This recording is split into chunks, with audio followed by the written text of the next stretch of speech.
Hello everyone, this is Aditya Kesharwani. Welcome to my YouTube channel Sapin Tutorial. So this is the lecture number 3rd. इसके पहले आपने देखा होगा जो previous video हमारा था उसमें हमने लास्ट क्वेश्चन ये वाला डिस्कस कर लिया था. अब आज हम इसके आगे चलते हैं, इसके आगे देखते हैं कौन कौन से क्वेश्चन है. बेसिकली जो हम क्या कर रहे हैं, हम पढ़ क्या रहे हैं, हम प्रीवियस ईयर क्वेश्चन सॉल्व कर रहे हैं किसके, BHU, DU, HCU, JNU, Jamia और CU सेट के भी. ठीक है, तो आज का लेक्चर यहाँ से स्टार्ट होता है. तो ये क्वेश्चन क्या है, among the following the compound having the most acidic proton is. आपको देखना है कि यहाँ पे सबसे ज्यादा एसिडिक प्रोटॉन कहाँ पे होगा, कौन से कंपाउंड पे सबसे ज्यादा एसिडिक प्रोटॉन होगा. गलतियां क्या क्या होती है स्टूडेंट से, बेसिकली यहाँ पे आपको लगता है कि ये देखो COCH3 है तो आपको लगता है ये कीटोन है, कीटोन से जो अल्फा कार्बन होता है उसका जो हाइड्रोजन होता है वो मोस्ट एसिडिक होता है, तो आपको लगता है कि ये होना चाहिए. आप क्या करते हो, बिना ऑप्शन चारों देखे आप टिक कर देते हो, ये इसको टिक कर देते हो. लेकिन पहले आप चारों ऑप्शन तो देखो. यहाँ पे क्या है, बेंजीन से C ट्रिपल बॉन्ड CH3 जुड़ा है. हमको पता है sp कार्बन से जुड़ा हुआ कार्बन एसिडिक होता है, ये एसिडिक तो है. अब देखते हैं बाकी ऑप्शन के कंपैरिजन में एसिडिक है कि नहीं है. अब यहाँ पे डायरेक्टली आप देखो, डायरेक्टली कार्बन से जो क्या जुड़ा है, नाइट्रोजन जुड़ा है, NO2 ग्रुप. यहाँ से अगर H+ निकलता है तो ये जो CH2 minus NO2 group, NO2 ये ऐसे है, तो ये वाला जो माइनस बनता है यहाँ पे H+ निकलने के बाद बेसिकली एसिडिक कैरेक्टर में देखते हैं कैसे.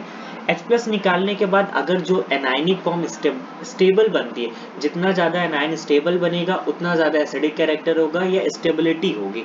इस तरीके से हम बेसिकली एसिडिक कैरेक्टर देखते हैं. तो यहाँ पे सी ऑप्शन में क्या है कि एसिडिक जब H+ निकलता है तो जो नेगेटिव चार्ज डेवलप होता है वो कैसा होता है, रेजोनेंस स्टेबलाइज होता है. रेजोनेंस स्टेबलाइज हो रहा है मतलब कि सिस्टम में कहीं ना कहीं क्या हो जा रहा है, डीलोकलाइजेशन हो रहा है. और जहाँ पे डीलोकलाइजेशन होता है वहाँ पे क्या होता है, स्टेबिलिटी बहुत ही ज्यादा अच्छी होती है. अब कोई कहेगा ए ऑप्शन में भी देखो तो ये यहाँ पे अगर CH2 माइनस एक हाइड्रोजन निकलता है तो यहाँ पे भी तो डीलोकलाइजेशन हो रहा है. बट आप यहाँ देख सकते हो, यहाँ पे क्या है, नाइट्रोजन जो है यहाँ पे क्या बनेगा, ज्यादा बनेगा क्या, रेजोनेटिंग स्ट्रक्चर. और ये जो रेजोनेटिंग स्ट्रक्चर है, साथ ही साथ आप ये भी कह सकते हो NO2 ग्रुप कैसा है, इलेक्ट्रॉन विड्रॉइंग ग्रुप है, तो इस नेगेटिव चार्ज की इंटेंसिटी को डिक्रीज कर रहा होगा. डिक्रीज करेगा तो क्या होगा, एसिडिक कैरेक्टर इंक्रीज होगा. साथ ही साथ यहाँ पे CN भी देख सकते हो, CH3CN में भी ऐसा होता है, CH2 माइनस CN. बट हमको पता है NO2 जो होता है वो मोर इलेक्ट्रॉन विड्रॉइंग होता है, तो इलेक्ट्रॉन विड्रॉइंग होगा तो यहाँ पे जो नेगेटिव चार्ज बन रहा है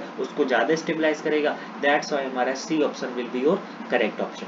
ठीक है, आगे चलते हैं. देखो अब यहाँ पे एक चीज आप बहुत ही कॉमन देख रहे होगे, BHU चाहे DU चाहे HCU चाहे कोई सब एंट्रेंस एग्जाम हो, एसिडिक और बेसिक कैरेक्टर से सवाल हर साल ही आते हैं. मोस्टली सवाल रिपीटेड होते हैं, उन्हीं कंसेप्ट बेसिस पे होते हैं. बस आपको जो कंसेप्ट पता है या नहीं पता है तो मैं जो बता रहा हूँ उसी बेसिस पे आप करते रहोगे तो एसिडिक और बेसिक कैरेक्टर का कभी भी आपसे सवाल गलत नहीं होगा. और एसिडिक बेसिक कैरेक्टर का मैं आपसे कह सकता हूँ कि 4 से 5 क्वेश्चन आपको एसिडिक और बेसिक कैरेक्टर में देखने को मिल जाएंगे. अब यहाँ पे क्या है, क्वेश्चन नंबर 17 है ये. तो ये HCU 2016 में आया हुआ था. मैं एक बात आपको बता देता हूँ, मैं कवर कर रहा हूँ 2011 से लेके 2019 तक के प्रॉब्लम्स को मैं कवर कर रहा हूँ, DU BHU HCU सबके. ठीक है, इस प्रॉब्लम में क्या है कि आपको बताना है बेसिसिटी का ऑर्डर बताना है. अभी तक हम एसिडिटी का क्वेश्चन ज्यादा देख रहे थे, अब यहाँ बेसिसिटी का ऑर्डर आ गया. अब बेसिसिटी का ऑर्डर आ गया तो बेसिसिटी देखेंगे कैसे. बेसिक कंपाउंड वो होता है, सपोज बेस वो होता है जो H+ को एब्स्ट्रैक्ट करता है, H+ को एब्स्ट्रैक्ट करता है. H+ को कैसे एब्स्ट्रैक्ट करेगा, या तो उसके पास लोन पेयर प्रेजेंट होना चाहिए. अब आप यहाँ देख रहे हो जनरली यहाँ पे अमीन का केस है, सारे नाइट्रोजन के पास क्या प्रेजेंट है, लोन पेयर. यहाँ पे भी नाइट्रोजन के पास लोन पेयर है, यहाँ पे भी, यहाँ पे दो नाइट्रोजन है, यहाँ पे 3 नाइट्रोजन है. तो एक चीज जान लेना, बेसिक कैरेक्टर में अगर अमीन में आता है, जितना ज्यादा नाइट्रोजन इंक्रीज करेगा उतना ज्यादा बेसिक कैरेक्टर इंक्रीज करेगा. इस बात को अंडरलाइन करके लिखो. क्या, नाइट्रोजन इंक्रीजेस मतलब number of atom of nitrogen, मतलब आप कह सकते हो कि नाइट्रोजन अगर जितना ज्यादा इंक्रीज करता है उतना ज्यादा क्या होता है, बेसिक कैरेक्टर इंक्रीज करता है. तो यहाँ पे आप देख सकते हो 3 नाइट्रोजन है, यहाँ पे 2, यहाँ पे 1. अब इन दोनों में कंपैरिजन कर लेंगे. अब वैसे मैं ये लाइन क्यों कह रहा हूँ उसका मतलब आप समझना. मैं क्यों कह रहा हूँ कि ये वाला ज्यादा होगा, इससे ज्यादा बेसिक होगा, क्यों? क्योंकि यहाँ पे देखो नाइट्रोजन का लोन पेयर प्रेजेंट है, एक तरफ इधर भी, एक तरफ इधर भी और एक तरफ इधर भी, 3 नाइट्रोजन के पास लोन पेयर प्रेजेंट है। यहाँ पे मान लो एक, अगर आप कह सकते हो कि ये वाला, सपोज ये वाला जो नाइट्रोजन का लोन पेयर है ये किस में इन्वॉल्व हो, मान लो कॉन्जुगेशन पे, तो ये वाला तो फ्री रहेगा, तो ये वाला क्या कर सकता है, बेस है, ये वाला क्या कर सकता है, H+ को एब्स्ट्रैक्ट कर सकता है। तो कहीं ना कहीं बेसिक कैरेक्टर इंक्रीज होता है जैसे जैसे नाइट्रोजन इंक्रीज होता है। तो यहाँ पे आप सीधा कह सकते हो फोर्थ वाला सबसे ज्यादा एसिडिक होगा, देन थर्ड होगा, फर्स्ट और सेकंड में आप देख के बताओ। यहाँ पे क्या है, नाइट्रोजन के पास लोन पेयर है और नाइट्रोजन यहाँ पे कैसा है, sp3 है, sp3। यहाँ का नाइट्रोजन कैसा है, ये सवाल अच्छा है, इसको मैं यहाँ पे लिख के आपको दिखाता हूँ। ये क्या है, CH3 CH2 NH2। दूसरे में क्या था, CH3 CH double bond NH। अब देखो ये वाला जो नाइट्रोजन, इसका क्या है, आप हाइब्रिडाइजेशन निकालोगे तो इसका क्या आ जाएगा, sp3 आ जाएगा। इसका निकाल के चेक करोगे लोन पेयर प्रेजेंट है तो इसका क्या आ जाएगा, 1 2 3, तो क्या हो जाएगा, sp2 हो जाएगा। आपको पता है s कैरेक्टर यहाँ पे क्या है, 25% है, यहाँ पे s कैरेक्टर कितना है, 33% है। और हमको पता है s कैरेक्टर इंक्रीजेस, क्या पता है हमको, s कैरेक्टर जब आपने केमिकल बॉन्डिंग पढ़ी होगी तो वहां आपने देखा होगा कि s character increases, acidity increases. तो S कैरेक्टर जिसमें ज्यादा होगा उसमें एसिडिटी ज्यादा होगी, तो यहाँ वाले में क्या है, एसिडिटी ज्यादा है तो बेसिसिटी क्या होगी, कम होगी। यहाँ पे क्या है, एसिडिटी कम है तो बेसिसिटी इसकी ज्यादा होगी। तो फोर्थ थर्ड देन क्या हो जाएगा, फर्स्ट वाला, देन कौन सा आएगा, सेकंड वाला। तो अब ऑप्शन मैच कर लो, देखो फोर्थ वाला सबसे ये, then third, then first, then second. तो option C will be your correct option. इस तरीके से रिलेटेड प्रॉब्लम्स बहुत सारे बन सकते हैं। तो आपको बस एक बात ध्यान रखनी है कि नाइट्रोजन अगर इंक्रीज करता है, नाइट्रोजन जितना ज्यादा इंक्रीज करेगा उसमें बेसिक कैरेक्टर उसमें उतना ज्यादा इंक्रीज करेगा। ठीक है, और भी जो पॉसिबिलिटी बनेंगी वो सब भी देखते रहना। जो मैं क्वेश्चन करा रहा हूँ प्रीवियस ईयर, उसके साथ ही साथ मैं आपको क्या कर दूंगा, डिस्क्रिप्शन में ये जो पीपीटी मैंने बना रखी है इंडिविजुअल क्वेश्चन की, HCU DU सबकी, तो उसको आपको डिस्क्रिप्शन में उसका लिंक मिल जाएगा। अगर आपको ये चाहिए, डाउनलोड चाहिए, तो डिस्क्रिप्शन में आप डाउनलोड कर सकते हो। आगे चलते हैं, देखते हैं क्या क्वेश्चन है। ये नेक्स्ट क्वेश्चन है, ये कब आया, HCU 2016 का ही क्वेश्चन है। इसमें क्या पूछा है, the increasing order of reactivity of the following compound towards aqueous hydrolysis. Basically यहाँ क्या करना है आपको, हाइड्रोलिसिस कराना है, हाइड्रोलिसिस, ठीक है, हाइड्रोलिसिस कराना है। नीचे 4 कंपाउंड आपको दिए हैं, उनमें से आपको ये बताना है कि कौन सा रिएक्टिव ज्यादा होगा टुवर्ड्स हाइड्रोलिसिस, एक्वस हाइड्रोलिसिस। मतलब एक्वस मतलब पानी से, इसका पानी से बेसिकली रिएक्शन होनी है, तो कहाँ पे कौन से कंपाउंड में रिएक्शन फास्ट होगी, किसमें कम होगी, ये देखते हैं। देखो क्योंकि हमको पता है यहाँ पे क्या है, ये एक इलेक्ट्रोफिलिक सेंटर है, यहाँ पे भी इलेक्ट्रोफिलिक सेंटर है, यहाँ पे 2 इलेक्ट्रोफिलिक सेंटर दिख रहे हैं, यहाँ पे भी एक ये इलेक्ट्रोफिलिक सेंटर, ये भी। अब देखो अटैक किसका होना है, वाटर का होना है, तो वाटर के पास क्या प्रेजेंट है, लोन पेयर।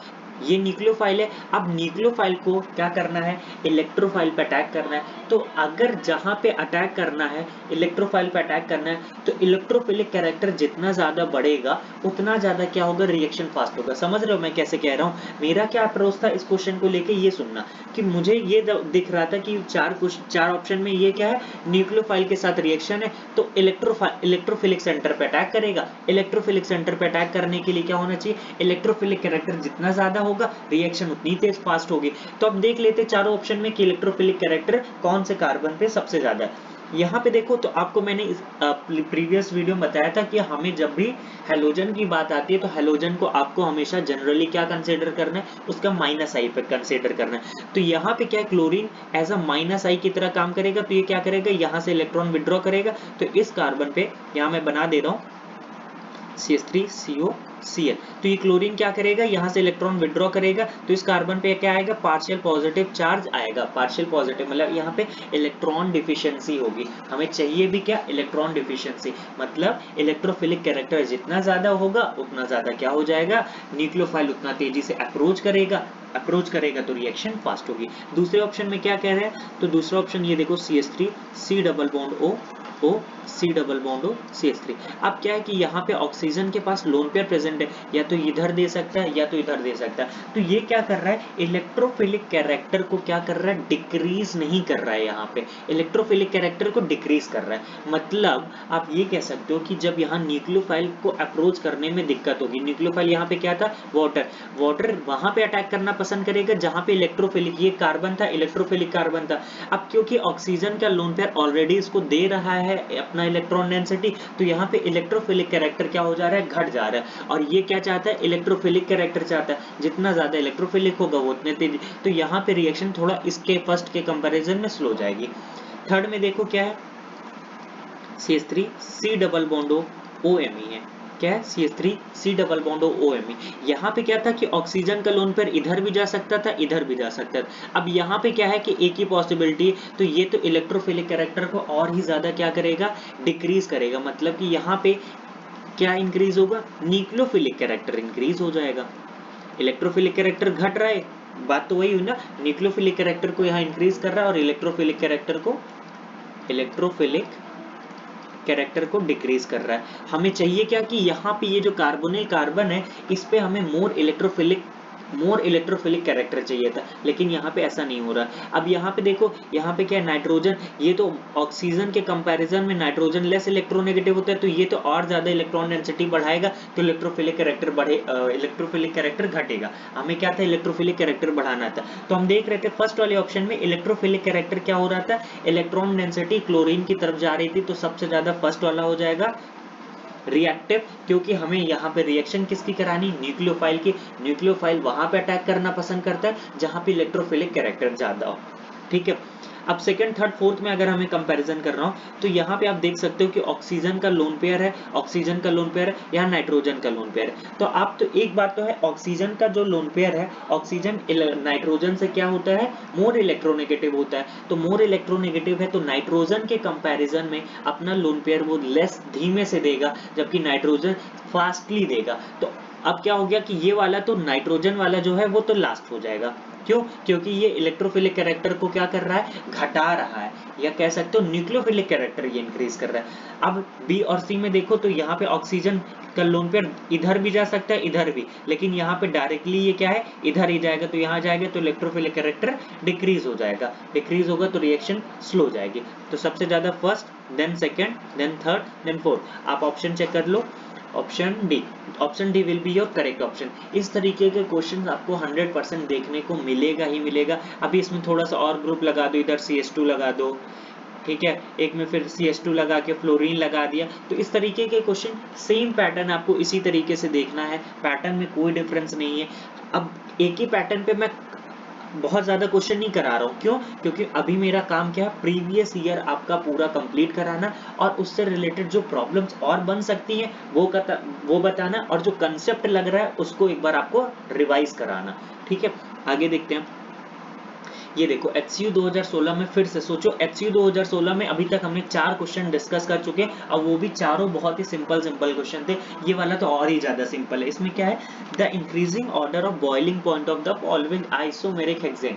यार बॉइलिंग पॉइंट का क्वेश्चन तो आजकल 9th-10th के स्टूडेंट भी कर लेते हैं। बॉइलिंग पॉइंट में क्या है, सबसे ज्यादा नंबर ऑफ कार्बन जिसमें जितना ज्यादा उतना ज्यादा क्या होता है, बॉइलिंग पॉइंट होता है। और ब्रांचिंग से क्या होता है, बॉइलिंग पॉइंट डिक्रीज होता है। तो सबसे पहले तो यहाँ पे देखो, फर्स्ट में कोई ब्रांचिंग नहीं, सेकंड में एक कार्बन की ब्रांचिंग, थर्ड में क्या है, एक ही कार्बन से दो CH3 की ब्रांचिंग, यहाँ पे डिफरेंट। तो आपको पता होना चाहिए, जैसे जैसे ब्रांचिंग इंक्रीज करता है वैसे वैसे बॉइलिंग पॉइंट या मेल्टिंग पॉइंट डिक्रीज करता है। तो सबसे ज्यादा ब्रांचिंग कम कहाँ है, फर्स्ट वाले में, तो सबसे ज्यादा फर्स्ट वाला हो जाएगा, देन सेकंड।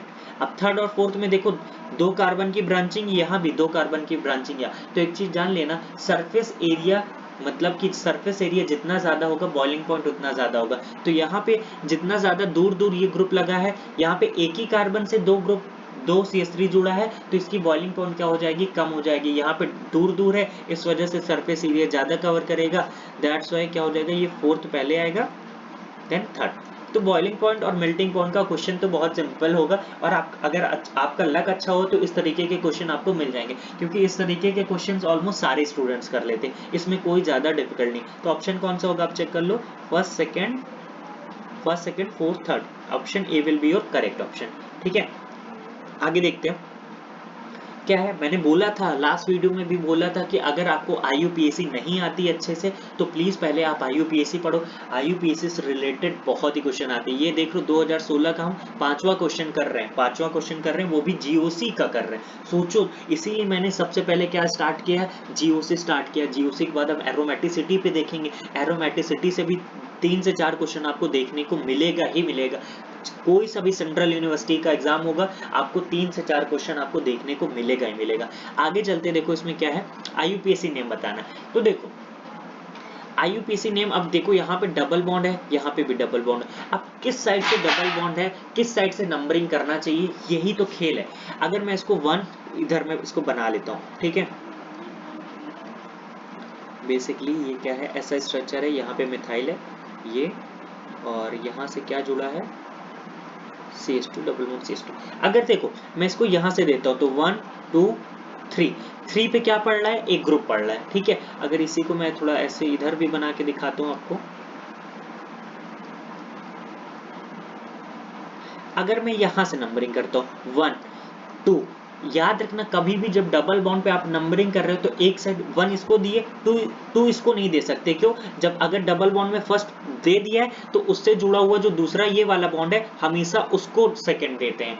इस बात को हमेशा कान खोल के सुन लो एकदम अच्छे से, कभी भी गलती मत करना 1 इसको दे दो 2 इसको दे दो, ऐसा नहीं होता, ठीक है। तो 1 इसको दिए तो 2 इसको देना पड़ेगा। यहाँ पे क्या है 1 2 1 2, ये 3 था, ये 4 था, ठीक है। 4 पे मिथाइल ग्रुप था, यहाँ पे क्या है 1 पे ही एक ग्रुप मिल जा रहा है हमें। क्या प्रियोर, सबसे पहले तो हम देखेंगे functional group. Functional group in the sense यहाँ पे डबल बॉन्ड है तो डबल बॉन्ड जिधर से पास पड़ेगा उधर से, अगर हम देखो नंबरिंग इधर से करते 1 तो इधर भी डबल बॉन्ड है, यहाँ से करेंगे तो इधर भी 1 पे डबल बॉन्ड है। अब देखो उसके बाद क्या होता है कि ब्रांचिंग देखते हैं, जिधर से ग्रुप्स जो होते हैं वो पास पड़ते हैं उधर से नंबरिंग करते हैं। तो इधर 1 से ही क्या पड़ रहा था, एक मिथाइल ग्रुप पड़ रहा था, तो 1 ये हो जाएगा, 2 3 4 5, 5 से क्या, इसको क्या बोलते हैं हम, विनाइल ग्रुप बोलते हैं। ये क्या लगा है बेसिकली, ये CH2 डबल बॉन्ड CH2, इसको क्या बोलते हैं, विनाइल बोलते हैं। क्या बोलते हैं इसको, विनाइल बोलते हैं। एक और आप बताओ इसको क्या बोलते हैं, CH2 double bond CH CH2, ऐसा जुड़ा हो तो क्या बोलते हैं इसको, इसको बोलते हैं एलाइल, ठीक है, इसको बोलते हैं एलाइल। अब देखो तो नंबरिंग कर दिया हमने, तो 1 2 3 4 5। अब देखो 1 से क्या जुड़ा है, मिथाइल, तो क्या नाम हो जाएगा, 1 मिथाइल।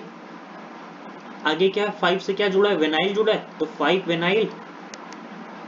अब क्या है, कितने कार्बन की चेन है, 5, और वो भी साइक्लिक फॉर्म में, तो साइक्लो पेंट 1 इन, साइक्लोपेंट 1 इन। 1 आप ना भी लिखोगे तो कोई दिक्कत नहीं, ऑप्शन चेक कर लेते हैं। फर्स्ट ऑप्शन देखो 1 मिथाइल 2 विनाइल, 1 मिथाइल 2 विनाइल, मतलब कि यहाँ पे देखो इन्होंने 1 2 इसको नंबरिंग कर दी। सबसे गलती तो यही गलती होती है आपसे, आप इधर कर देते हो और आपको ऑप्शन में देखने को भी मिल जाएगा। सोचो अगर आपने 1 2 इधर कर देते, 3 4 5 ऐसे करते तो आपको पहला ऑप्शन ही क्या मिलता, 1 मिथाइल 2 विनाइल, आपसे गलती हो जाती, तो ये ऑप्शन तो कट गया।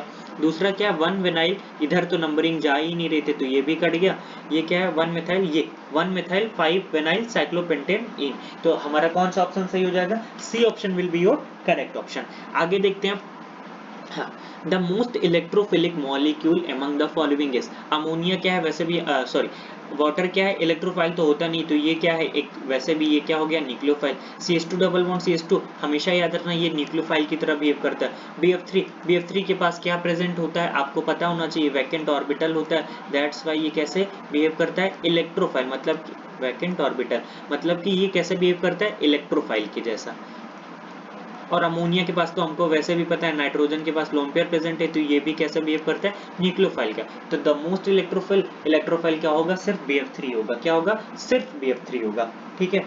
आगे देखते हैं, the IUPAC name of the following compound, इसमें आपको IUPAC बतानी, देख रहा हूँ आप देख रहे हो ना कि हर साल IUPAC से क्वेश्चन आ ही रहा है, कोई सा भी एग्जाम उठा के देख लो, ठीक है। वैसे आपने एक चीज कंपेयर नोटिस की होगी कि हमने अभी तक 2 लेक्चर कवर कर लिए, हमारा लेक्चर नंबर 3, हमारी स्पीड इंक्रीज हो रही है। स्पीड मैं इसलिए इंक्रीज कर रहा हूँ क्योंकि हमको ऑर्गेनिक के साथ साथ हम फिजिकल पे भी जंप करना चाहते हैं, और साथ ही साथ मैं आपको इनऑर्गेनिक में, जब मेरी ऑर्गेनिक कंप्लीट हो जाएगी तो मैं इनऑर्गेनिक स्टार्ट करूंगा, इनऑर्गेनिक में केमिकल बॉन्डिंग, कोऑर्डिनेशन, कंपाउंड, इन दो के और ऑर्गेनोमेटालिक के, अगर इन तीन को मुझे कवर कराना ही कराना है क्योंकि ये बहुत मोस्ट इंपॉर्टेंट चैप्टर है, इनसे हर साल बहुत ढेर सारे क्वेश्चन आते हैं, तो स्पीड हमें बढ़ानी पड़ेगी। प्रीवियस ईयर जरूर सॉल्व करना ही करना है, उसके साथ आपको जो और भी करना है वो तो करना ही है क्योंकि प्रीवियस ईयर रिपीट होता ही होता है। सेम कंसेप्ट पे 50 से 60% आपको क्वेश्चन देखने को मिलेगा। तो यहाँ पे क्या नंबरिंग करनी, आपको ये पता होना चाहिए ये फंक्शनल ग्रुप OH है, इधर क्या है डबल बॉन्ड, तो फंक्शनल ग्रुप की प्रायोरिटी किससे होती है, डबल बॉन्ड से ज्यादा, तो इसको क्या मिल जाएगा 1 2 3 4 5 6, ये हो गया नंबरिंग हो गया। अब देख लो, अब नाम देखना है तो नाम क्या हो जाएगा 4 मेथाइल कॉमा, अब क्या है 4 मेथाइल हो गया। देखो 1 से OH जुड़ा है और 5 से इन जुड़ा है, टोटल कितने कार्बन की चेन 4 मेथाइल, ऐसे लिखो। अब हेक्स, अब देखो हेक्स, और यहाँ पे 2 पे क्या जुड़ा है, आइन जुड़ा है, और 5 पे क्या जुड़ा है, इन जुड़ा है। तो आप सोचो पहले कौन सा आएगा, आइन आता है कि इन आता है, तो अल्फाबेटिकल ऑर्डर फॉलो कर लो। आइन में Y पहले आता है कि E पहले आता है, तो E पहले आता है, तो हेक्स 5 इन कॉमा 2 पे क्या लगा है आइन, और क्या लगा है ये 1 से क्या जुड़ा है ऑल, तो ये क्या हो जाएगा 1 ऑल, इसका नाम क्या हो जाएगा 4 मेथाइल हेक्स 5 इन 2 आइन 1 ऑल। ऑप्शन चेक करो, 4 मेथाइल हेक्स 5 इन सही है, 2 आइन 1 ऑल। लो ऑप्शन ए ही हमारा क्या हो गया, करेक्ट हो गया। तो IUPAC के इसी तरीके से सवाल आपको मिलेंगे। आगे देखते हैं क्या है, द डिक्रीजिंग ऑर्डर ऑफ, फिर से देखो एसिडिटी पे बहुत सारा, एसिडिटी बेसिसिटी आपको आनी चाहिए, एसिडिटी बेसिसिटी से बहुत सारे क्वेश्चन आपको देखने को मिल जाएंगे। क्या है the decreasing order of acidity, यहाँ पे क्या है, आपको सिंपली क्या करना है, सबसे आप पहले H+ निकाल लो तुरंत बिना कुछ देखे। यहाँ पे क्या है CH3 CH3, ऐसे करोगे तो कभी भी गलती नहीं होगी। अभी मैं इतना सोचो, मैं तो लिखता भी नहीं था, मैं पेपर में अगर मुझे आता तो मैं यहाँ से O- इसको हटा के ऐसे H हटाता, लो O-, H हटाता भी नहीं तो मैं सपोज कर लेता, लो, लेकिन यहाँ पे मैं आपको समझाने के लिए आपको कर दे रहा हूँ। तो यहाँ पे क्या है O- लिखो, ये ऑप्शन ए हो गया। इधर देखो तो CH3 CH2 C double bond हो। देखो स्पीड मेरे को पकड़ना पड़ेगा, स्पीड पकड़ूंगा तभी क्या होगा, मोस्टली क्वेश्चन हमको कवर करना है प्रीवियस ईयर के, हमारे पास टाइम बहुत कम है। देखो हमारे पास अभी तो, आपके पास क्योंकि सेंट्रल यूनिवर्सिटीज का भी कोई अंदाजा नहीं कब होगा पेपर, लेकिन देखो पेपर तो होने, लेकिन मेरा क्या है, मेरा सेमेस्टर एग्जाम आने वाला है, इस वजह से मैं चाहता हूँ मोस्टली ऑर्गेनिक तो पहले कंप्लीट कर दें, उसके बाद हम देखेंगे, ठीक है, इस वजह से हमें स्पीड पकड़ना पड़ेगा। अब देखो फर्स्ट वाला क्या है, फर्स्ट वाले में क्या है, सब में क्या है एसिटिक एसिड है, सॉरी एसिटिक एसिड कह रहा हूँ, कार्बोक्सिलिक एसिड ग्रुप लगा है। अब देखो यहाँ पे क्या है, मैं क्या नोटिस कर रहा हूँ यहाँ पे कि यहाँ पे ये नेगेटिव चार्ज जो है, यहाँ पे ट्रिपल बॉन्ड, यहाँ पे क्या है, ये रेजोनेंस में ऑक्सीजन के साथ तो रेजोनेंस में सब में कॉमन में, बट यहाँ पे क्या है, ये 2 पाई बॉन्ड है तो इसके साथ भी रेजोनेंस में इन्वॉल्व है। किसके साथ, 2 पाई बॉन्ड, एक पाई बॉन्ड इधर जब जा सकता है, एक पाई बॉन्ड, 2 पाई बॉन्ड है तो 2 बार क्या कर सकता है, रेजोनेंस कर सकता है। यहाँ पे क्या है, ये इधर आएगा ऐसे जाएगा, ऐसे कर सकते हैं ना, ये इधर आएगा, नहीं पाई बॉन्ड ऐसे और ये ऐसे, तो एक रेजोनेंस इधर से हो रहा है, ठीक है, और इसमें क्या है 2 पाई बॉन्ड है तो 2 तरीके से रेजोनेंस, 2 बार रेजोनेंस होगा, यहाँ पे एक ही है, यहाँ पे कोई रेजोनेंस नहीं है, और यहाँ पे क्या, यहाँ पे 3 कार्बन स्ट्रेट जुड़े हैं और यहाँ पे 3 कार्बन आई कैसे जुड़ा है, ब्रांचिंग में जुड़ा। तो आप सोचो, आप बताओ कि किसमें क्या करेगा, कि किसमें एसिडिटी ज्यादा होना चाहिए, मतलब कि इन दोनों में कौन ज्यादा स्टेबल होगा, इन दोनों में ये और ये, इन दोनों में कौन सा आपको एनायन ज्यादा स्टेबल दिख रहा है, जो एनायन जितना ज्यादा स्टेबल होगा वो उतना ज्यादा क्या होगा, उसको क्या कह सकते हो, वो उतना ज्यादा एसिडिक होगा और स्टेबिलिटी को प्रोवाइड करेगा। तो देखो सबसे पहली बात तो फोर्थ सबसे ज्यादा हो जाएगा, क्यों, क्योंकि यहाँ पे 2 तरीके से क्या हो जा रहा था, डीलोकलाइजेशन हो रहा था, 2 पाई बॉन्ड था, फोर्थ के बाद क्या हो जाएगा, थर्ड। अब फर्स्ट सेकंड में हमें देखना है, तो फर्स्ट सेकंड में मैं आपको बताता हूँ, फर्स्ट सेकंड में बेसिकली क्या होता है कि ये जो वाला, ये आइसो वाला ग्रुप होता है और ये स्ट्रेट चैन वाला है, ठीक है। तो आपको मैं बताता हूँ, स्ट्रेट चैन वाला जो होता है वो ज्यादा तेजी से क्या करता है, डायरेक्टली यहाँ पे क्या करता है, सीधा इलेक्ट्रॉन डेंसिटी को ये इंक्रीज करता है यहाँ पे, और ये क्या है, इसको इलेक्ट्रॉन डेंसिटी इंक्रीज, आप ऐसे भी देख सकते हो कि यहाँ पे अगर मान के चलो तो यहाँ पे दो ऐसे ही देख लो यार कि स्ट्रेट चैन वाला जो होता है वो ज्यादा क्या करता है, इलेक्ट्रॉन डेंसिटी को इंक्रीज करता है, ब्रांचिंग वाला कम कर पाता है। तो ये ज्यादा क्या करेगा, इलेक्ट्रॉन डेंसिटी को इंक्रीज करेगा। तो इलेक्ट्रॉन डेंसिटी को इंक्रीज करेगा मतलब कि एनायनिक कैरेक्टर इंक्रीज कर रहा है, तो स्टेबिलिटी क्या हो जाएगी, डिक्रीज हो जाएगी। तो फर्स्ट वाला सबसे ज्यादा, फोर्थ के बाद third, then first, then second, ये हमारा क्या हो जाएगा, करेक्ट ऑप्शन। ऑप्शन मैच कर लो, फोर्थ किस में सबसे ज्यादा है, fourth, third, then second, then first. तो सी ऑप्शन हमारा क्या है, सही हो जाएगा। सबसे पहले दो ऑप्शन तो ऐसे ही एलिमिनेट हो जाता है ना, ऐसे ऑप्शन देख के सबसे पहले आप एलिमिनेट कर लो, उसके बाद तो आगे का हम कर ही लेंगे। आगे बढ़ते हैं। हाँ, बहुत इंपॉर्टेंट क्वेश्चन है, इस क्वेश्चन को इंपॉर्टेंट मार्क करना। हर एग्जाम में आपको इस तरीके का 1 से 2 क्वेश्चन सवाल देखने को मिलेगा ही मिलेगा। ये स्टीरियोकेमिस्ट्री का क्वेश्चन है ना, इसको इन्होंने जीओसी में डाल दिया। जीओसी में भी कवर कर सकते हैं, क्यों, क्योंकि इसमें थोड़ा सा आइसोमेरिज्म है ना, इस वजह से।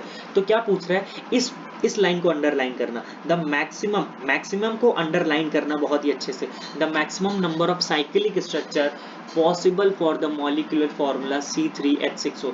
अब देखो C3H6O, अब देखो ये कैसा है, अगर इसको मैं इस फॉर्म में कन्वर्ट करूं तो CnH2nO, ये इस तरीके से है, सही लिखा हूं मैं, CnH2nO। तो ये CnH2n क्या हो सकता है, दो पॉसिबिलिटी, या तो ये अल्कोहल का जनरल फॉर्मूला है, या तो किसका है, ईथर का। अब या तो दोनों पॉसिबिलिटी, अल्कोहल भी बन सकता है, ईथर भी। अब 4 कार्बन का अगर मुझे क्या बनाना है, अल्कोहल, साइक्लिक फॉर्म में ही पूछा इन्होंने, तो फर्स्ट पॉसिबल स्ट्रक्चर क्या बन सकता है, लो हमने क्या किया, 4 कार्बन का ये OH बना लिया, फर्स्ट पॉसिबिलिटी ये क्या है। एक और पॉसिबिलिटी क्या है अल्कोहल में, कि 3 कार्बन का हम OH बना लें और 1 कार्बन का क्या बना ले, मिथाइल ग्रुप लगा लें। तो ये भी क्या है, काउंट कर लो, हाइड्रोजन काउंट कर लो, यहाँ पे कितने हाइड्रोजन है, 2, 1, 2, 3, 4, सॉरी, अच्छा सॉरी C3H6, सॉरी गलती हो गई, ये मना नहीं होगा, मैंने सोचा C4 है, नहीं ये नहीं, वही मैं सोच रहा हूँ कहाँ गड़बड़ हो रहा है। तो फर्स्ट स्ट्रक्चर हमारा क्या हो जाएगा, ये हो जाएगा C3, नहीं ये भी नहीं रहेगा, अब सही है ना। अब काउंट कर लो, आप काउंट करके देख लो, यहाँ पे 2 हाइड्रोजन, यहाँ पे भी 2 हाइड्रोजन, यहाँ पे 1 हाइड्रोजन और 1 OH, ठीक है। तो यहाँ पे ये देख सकते हो अब क्या है, 2 हाइड्रोजन इधर, 2, 2 4, 1 5, 1 6, तो ये 6 हाइड्रोजन हो गया। तो केमिकल फॉर्मूला भी हमारा सेट हो रहा है, फर्स्ट ये स्ट्रक्चर बन सकता है। सेकंड की बात करूँ तो 3 मेंबर में और कोई अल्कोहल बन नहीं सकता है, 3 मेंबर में और कोई बनने की पॉसिबिलिटी नहीं। अब हम ईथर पे आते हैं, देखो ईथर में अगर हम 3 मेंबर का ईथर बनाए तो ये बन सकता है, ये एक ईथर बन सकता है। इसमें एक और कोई पॉसिबिलिटी क्या, हाँ एक और पॉसिबिलिटी कि 3 मेंबर का ईथर बना ले हम और एक क्या कर ले, ब्रांचिंग कर ले CH3। तो टोटल कितने दिख रहे थे, 3 दिख रहे थे।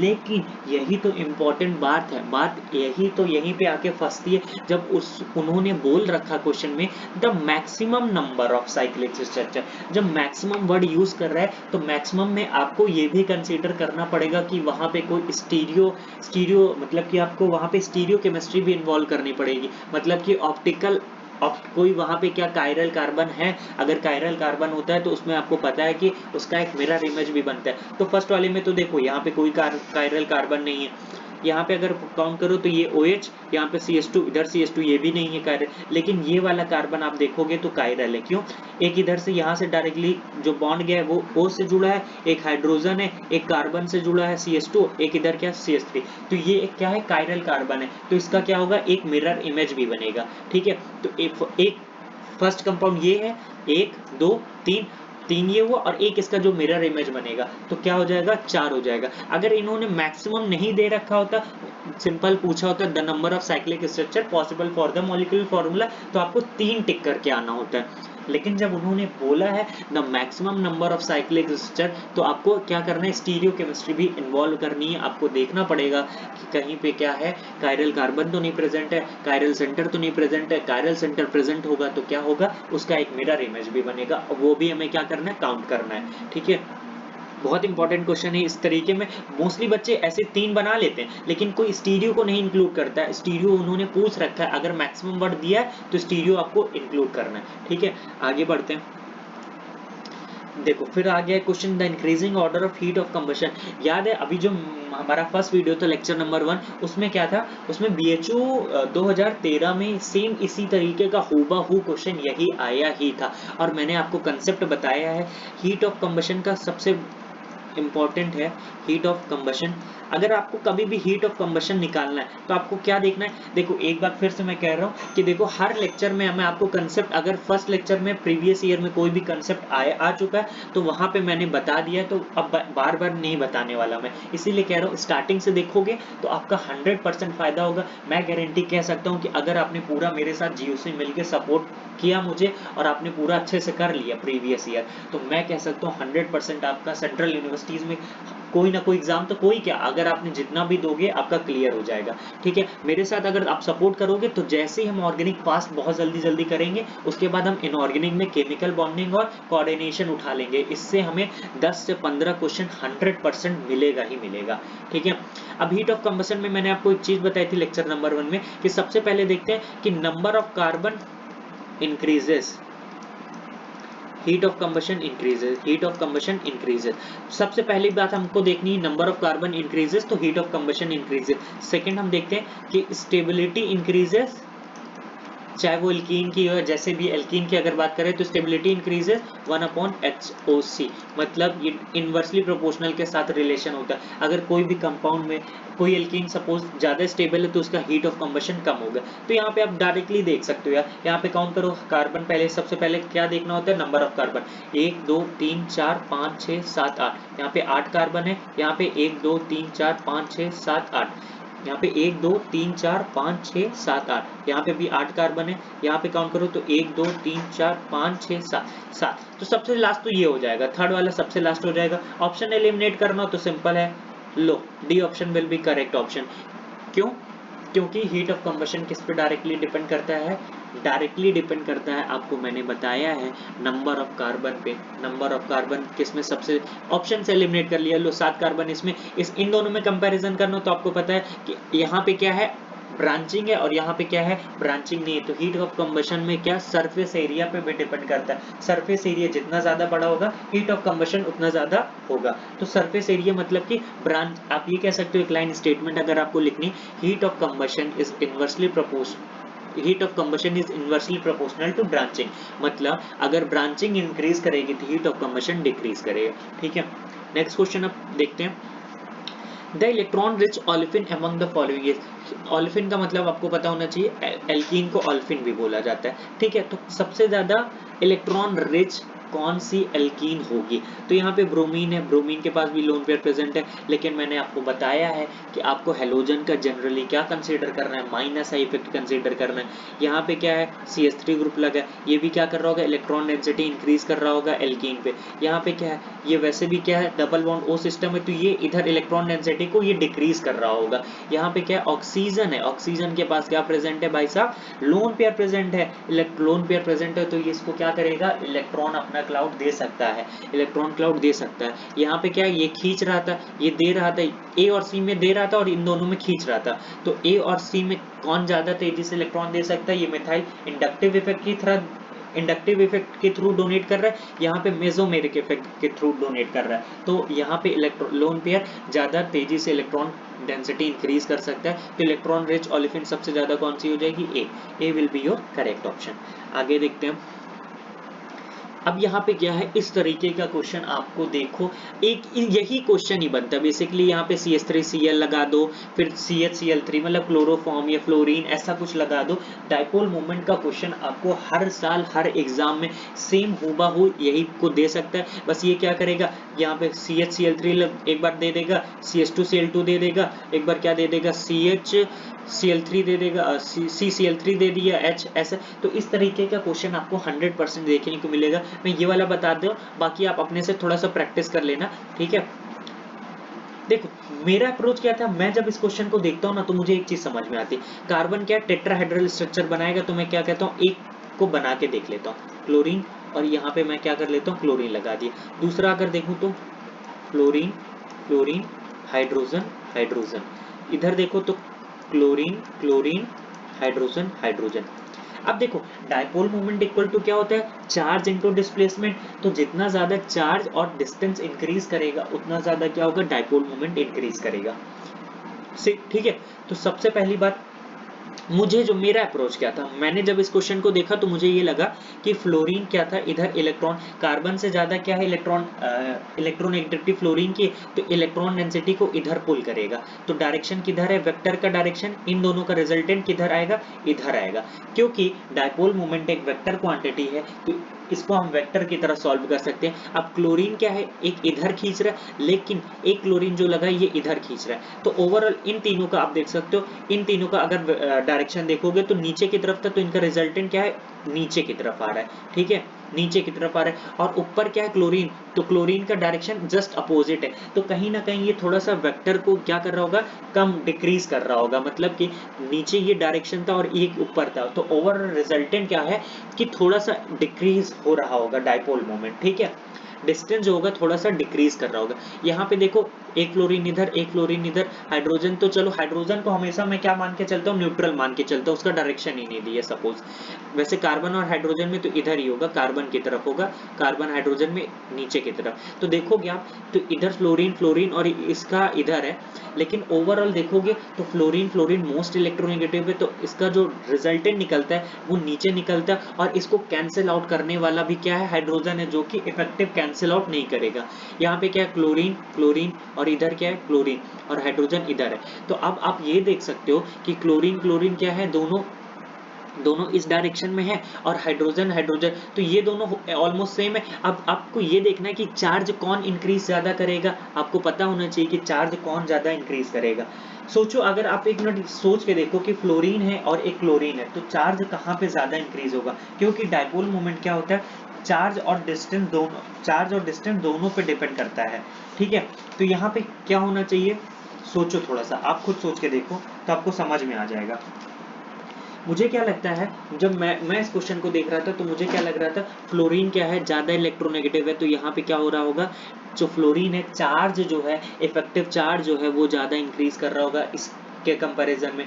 लेकिन आपको यहाँ पे डिस्टेंस भी देखना है, सिर्फ चार्ज नहीं। तो यहाँ पे कार्बन और क्लोरीन का जो बॉन्ड है वो डिस्टेंस ज्यादा होती है, इस वजह से सबसे ज्यादा क्या हो जाता है, कार्बन क्लोरीन में सबसे ज्यादा ये वाला फर्स्ट ये होगा, देन सेकेंड ये वाला होता है, थर्ड ये वाला होता है। क्यों, क्योंकि यहाँ पे जो रिजल्टेंट मिल रहा था, इसको ये ऊपर वाला क्लोरीन क्या कर रहा था, कैंसिल आउट कर रहा था। क्या कर रहा था, कैंसिल आउट कर रहा था। सॉरी सॉरी, मैंने एक चीज गलत बोल दी। यहाँ पे क्या है, हाँ, एक चीज गलत हो गई। यहाँ पे क्या है कि फ्लोरीन जो है मोस्ट इलेक्ट्रोनेगेटिव है, मोस्ट इलेक्ट्रोनेगेटिव है, तो ये क्या कर रहा था, इतना ज्यादा यहाँ से इलेक्ट्रॉन को खींच रहा था, इलेक्ट्रॉन को खींच रहा था, तो यहाँ पे चार्ज बहुत ज्यादा इंक्रीज कर जाता है। चार्ज ओवरऑल यहाँ पे चार्ज मैटर कर जाता है। चार्ज मैटर करेगा तो कार्बन पे क्या होगा, पार्शियल पॉजिटिव ज्यादा आएगा, तो चार्ज ज्यादा डेवलप कराएगा। तो इस वजह से ये सबसे ज्यादा डायपोल मोमेंट क्रिएट इसका होता है, देन इसका होता है, देन इसका होता है। डायपोल मोमेंट का क्वेश्चन इसी तरीके से आप सॉल्व कर लोगे। आप एक मैं आपको दे देता हूं, आप खुद से ट्राई करना ये क्वेश्चन। CH Cl3 है, CH2Cl2 है, एक CH3Cl है, और एक CCl4 है। इन चारों का देख लो, 100% आपको मैं इतना गारंटी कह सकता हूँ, इस बार सेंट्रल यूनिवर्सिटीज में एक ना एक कोई भी एग्जाम में आपको ये देखने को ये क्वेश्चन मिलेगा ही मिलेगा। क्योंकि हर साल कहीं ना कहीं, अभी आप जब मैं आगे बढ़ूंगा ना, तो आप देखोगे ये भी क्वेश्चन कहीं ना कहीं हर साल पूछा जाता है, कहीं ना कहीं किसी तरीके से पूछा जा सकता है। जनरली फ्लोरीन और क्लोरीन से रिलेटेड ही पूछा जा सकता है। यहाँ पे ऐसे भी बन सकता है CF2Cl2, ठीक है, CFCl3, और क्या बन सकता है, CF3Cl, या तो CF4 बन सकता है। तो इस तरीके से रिलेटेड क्वेश्चन आपको देखने को मिलेगा। जब आप केमिकल बॉन्डिंग पढ़ोगे तो वहाँ पे बेंड्स रूल वगैरह होते हैं, वहां से भी आप कर सकते हो। केमिकल बॉन्डिंग का भी मैं क्वेश्चन कराऊंगा, उसकी टेंशन नहीं है। आगे देखते हैं फिर, डायपोल मोमेंट का जरूर आप क्वेश्चन कर लेना, इस टाइप के आपको क्वेश्चन मिल जाएंगे, है ना। कहीं से भी कोई सा भी GOC का स्टार्ट कर दोगे तो आपको डायपोल मोमेंट का क्वेश्चन मिल जाएगा। आगे बढ़ते हैं। हाँ, क्या है, अब यहाँ पे देखो एक रिएक्शन का क्वेश्चन आ गया, लेकिन ये GOC में ही कंसीडर हो रहा है, क्यों, देखते हैं। The major product formed in the following reaction is, ये क्या है, एक ये एनिलीन टाइप का कंपाउंड है। यहाँ पे क्या पूछ रहा है, एक मोल HCl से रिएक्ट कराना है तो मेजर क्या बनेगा। एक चीज तो मुझे सिंपल से समझ में आ रही थी, रिएक्शन देखे, HCl है तो ये H+ देगा। अब इस नाइट्रोजन के पास भी लोन पेयर प्रेजेंट है, इस नाइट्रोजन के पास भी लोन पेयर प्रेजेंट है। अब कौन सा नाइट्रोजन जो होगा अपना लोन पेयर H+ को डोनेट करेगा, मैटर वही करेगा, वहीं से क्या हो जाएगा, आपको क्लियर हो जाएगा, वहीं से क्या हो जाएगा, क्लियर हो जाएगा। तो आप सोचो कौन सा नाइट्रोजन इस H+ को डोनेट करेगा। मैं थोड़ा नीचे बना देता हूँ आपके लिए, यहाँ पे ये क्या है हमारा बेंजीन है, इधर से नाइट्रोजन हाइड्रोजन, यहाँ से नाइट्रोजन, ये हाइड्रोजन जुड़ा है, ठीक है। हाँ, अब ये नाइट्रोजन के पास लोन पेयर प्रेजेंट है, ये नाइट्रोजन के पास प्रेजेंट है, H+ आया, तो आप बताओ ये नाइट्रोजन का लोन पेयर अपना इलेक्ट्रॉन क्लाउड देगा कि ये वाला देगा। आप यहाँ पे एक चीज कंसीडर भूल रहे हो कि ये जो नाइट्रोजन का लोन पेयर है ये किस में इन्वॉल्व है, बेंजीन के क्या डीलोकलाइजेशन में इन्वॉल्व है, तो ये नाइट्रोजन का जो लोन पेयर है ये उतना ज्यादा फ्रीली अवेलेबल नहीं होगा, इस वजह से ये वाला जो नाइट्रोजन का लोन पेयर होगा ये H+ को डोनेट करेगा और क्या बनेगा, बेंजीन, फिर ये क्या है नाइट्रोजन हाइड्रोजन नाइट्रोजन। अब क्योंकि नाइट्रोजन ने H+ डोनेट किया है तो नाइट्रोजन पे क्या आ जाएगा, पॉजिटिव चार्ज आ जाएगा, तो ऑप्शन आप मैच कर लो। फर्स्ट वाला तो देखो गलत हो जाएगा, सेकंड वाला क्या है सही है, लो सेकंड ही हमें मिल गया, सही हो गया, तो second option will be your correct option. आपको देखना है इस तरीके के क्वेश्चन में कि कहीं कोई रेजोनेंस में कोई लोन पेयर तो नहीं इन्वॉल्व है, अगर रेजोनेंस में इन्वॉल्व होगा तो वो क्या करेगा, इलेक्ट्रॉन देने के लिए अवेलेबल नहीं हो पाएगा, ठीक है। अगला क्वेश्चन अब देखते हैं क्या है, the decreasing order of basicity of the following compound is, ये 2017 का दूसरा क्वेश्चन आया है बेसिसिटी में, ठीक है। अब ये चीज आप देख रहे होगे, सबसे पहले मैंने BHU कवर किया है, अब HCU कवर कर रहा हूँ, इसके बाद हम किसको देखेंगे, DU को देखेंगे और देन CU सेट का भी देखेंगे, ठीक है। अब देखते हैं the decreasing order of basicity of the following compound, basicity देखना मतलब कि नाइट्रोजन के पास सबके पास क्या प्रेजेंट है, यहाँ पे एनिलीन है सारे में, उसके बाद क्या कुछ ग्रुप्स लगे हैं, अब क्या है ये ग्रुप्स कैसे हैं, आपको देख रहे हो ये इलेक्ट्रॉन विड्रॉइंग ग्रुप लगे हैं, ये कैसे है, NO2 क्या होता है, एक इलेक्ट्रॉन विड्रॉइंग होता है, इलेक्ट्रॉन विड्रॉइंग होगा तो एक नाइट्रोजन की जो लोन पेयर पे इलेक्ट्रॉन डेंसिटी उसको क्या करेगा, डिक्रीज करेगा। फर्स्ट वाले में कोई सा भी क्या नहीं प्रेजेंट है, फर्स्ट वाले में कोई सा भी इलेक्ट्रॉन विड्रॉइंग ग्रुप नहीं प्रेजेंट है, तो सबसे ज्यादा बेसिक वो हो जाएगा जिसमें कोई ग्रुप नहीं प्रेजेंट है, तो फर्स्ट वाला सबसे ज्यादा बेसिक। अगर ऑप्शन एलिमिनेट करना होगा तो C ऑप्शन कट गया। अब उसके बाद देखो एक पे ऑर्थो पे लगा है, एक पे मेटा पे लगा है, एक पे पैरा पे लगा है। कभी भी आप इसका अगर रेजोनेटिंग स्ट्रक्चर देखोगे एनिलीन का, ये है NH2, आपको पता होगा कि जब नाइट्रोजन का एनिलीन का आप रेजोनेटिंग स्ट्रक्चर देखते हो तो कैसा बनता है, ऑर्थो पे नेगेटिव चार्ज आता है, डबल बॉन्ड NH2+, ऑर्थो पे नेगेटिव चार्ज आता है, फिर ये यहाँ पे अटैक करेगा वापस से तो पैरा पे आएगा, फिर ऑर्थो पे आएगा, तो नेगेटिव चार्ज जो आ रहा था वो ऑर्थो पैरा सिर्फ ऑर्थो पे आ रहा था, मतलब अगर यहाँ से ऑर्थो और पैरा पे कोई भी इलेक्ट्रॉन विड्रॉइंग ग्रुप लगेगा, कोई सा भी इलेक्ट्रॉन विड्रॉइंग ग्रुप लगेगा तो क्या करेगा, इलेक्ट्रॉन डेंसिटी को खींच लेगा। अगर कोई सा भी इलेक्ट्रॉन ग्रुप मेटा पे लगा तो मेटा पे उसका इफेक्ट नहीं पड़ेगा, तो सबसे ज्यादा फर्स्ट है, फर्स्ट के बाद आप देखोगे सेकंड पे। अब कोई सर मुझसे ये भी पूछ सकता है फर्स्ट और थर्ड में तो आपने कहा कि NO2 का कोई इफेक्ट नहीं पड़ेगा तो इसको हम फर्स्ट क्यों नहीं ले सकते, तो इसके कंपैरिजन में कह रहा हूं, इन ऑर्थो और पैरा के कंपैरिजन में मेटा पे इलेक्ट्रॉन विड्रॉइंग का इफेक्ट नहीं पड़ता है, लेकिन हम डायरेक्टली जब एनिलीन और मेटा पे NO2 लग जा रहा है तो उस पे कंपैरिजन करेंगे तो कहीं ना कहीं थोड़ा सा तो NO2 क्या कर रहा होगा, हल्का फुल्का ही इलेक्ट्रॉन को अपनी तरफ विड्रॉ कर रहा होगा, तो सबसे ज्यादा ये वाला हो जाएगा फर्स्ट, ये वाला, देन क्या हो जाएगा मेटा वाला, ये मतलब कि थर्ड। अब ऑर्थो और एक पे ऑर्थो पे लगा है, एक पे किस पे लगा है, पैरा पे लगा है। अब आप सोच के बताओ कि किस पे कौन सा ज्यादा इलेक्ट्रॉन विड्रॉ कर रहा होगा, कौन ज्यादा इलेक्ट्रॉन विड्रॉ कर रहा होगा। तो आपको एक बात पता होना चाहिए कि अगर आप इसका क्या कंसीडर कर रहे हो, ये -m कंसीडर हो रहा है, या -i अगर आप -m ही लग रहा है, -m भी क्या होता है, डिस्टेंस डिपेंडेंट होता है। यहाँ से क्या करेगा, ये तेजी से इलेक्ट्रॉन, क्योंकि पास में लगा है तो इलेक्ट्रॉन क्लाउड को जल्दी से खींचेगा, तो बेसिक कैरेक्टर जो होगा वो डिक्रीज करेगा, ठीक है। तो फर्स्ट के बाद थर्ड के बाद क्या हो जाएगा, फोर्थ के बाद क्या हो जाएगा, सेकंड। ऑप्शन मैच कर लो, ये फर्स्ट के बाद थर्ड फोर्थ ये भी कट गया, ये बी ऑप्शन हमारा क्या हो जाएगा, करेक्ट। फर्स्ट के बाद थर्ड के बाद फोर्थ के बाद सेकंड, तो ये ऑप्शन हमारा क्या हो जाएगा, करेक्ट ऑप्शन हो जाएगा। आगे देखते हैं, ये DU का है, तो इसको हम आप देख लो क्वेश्चन, इसको हम क्या करेंगे नेक्स्ट लेक्चर में स्टार्ट करेंगे, नहीं तो वीडियो बहुत ज़्यादा लेंदी हो जाएगा। अब हम क्या करेंगे DU का, अभी तक हमने किसका लास्ट हमने देखो आप किसका कवर किया, 2017 का जो HCU में क्वेश्चन आया था, अब हम DU का कवर करेंगे।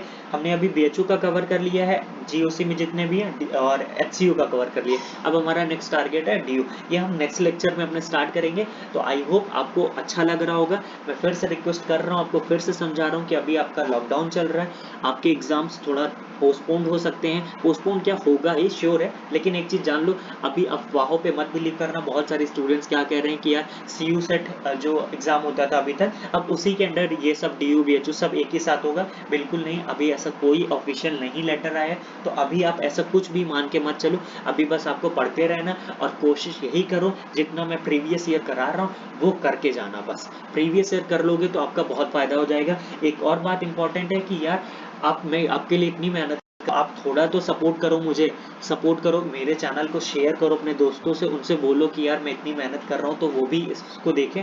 मैं आपके साथ 100% लगा रहूँगा।